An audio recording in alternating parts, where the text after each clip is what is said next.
Hi, I'm Jellica Nucio, and I live in Monmouth, Oregon. I'm deaf and blind, and I use tactile signing. I don't use ASL. We depend on touch to communicate our language, and the use of the body as well. This helps us share information.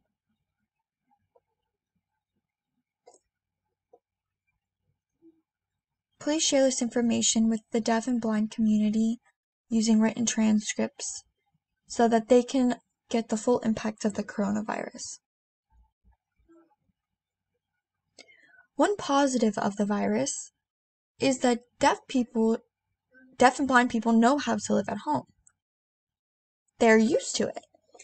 However, a negative impact of the virus is that there's a lot of different opinions and advice on what to do and how to live at home, and not enough support. We need to support each other. The biggest negative for us is social distancing. That completely destroys our language and our rights.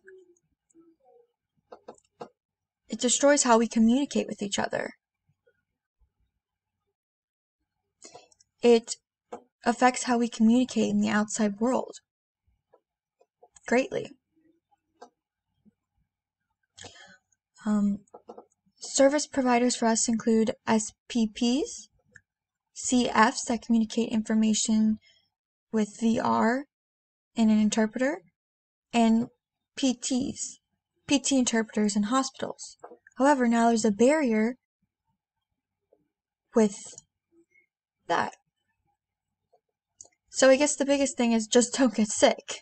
That's not really a good answer, but don't get sick. If you go to the hospital, most hospitals now are using VRIs.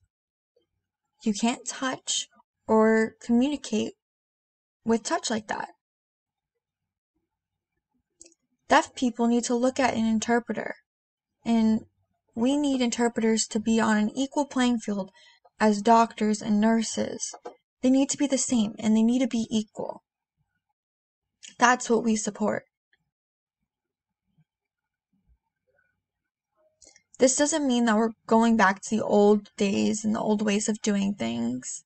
No, not at all. But that is one negative about the virus.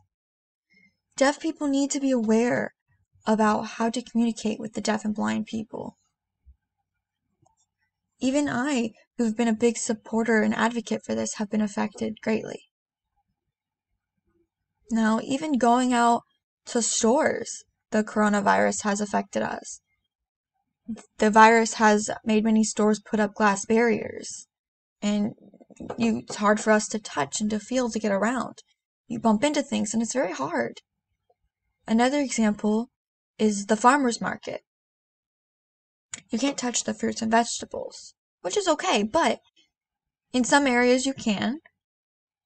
But the biggest thing is that the deaf and blind people can't touch other people around us, which makes it very difficult.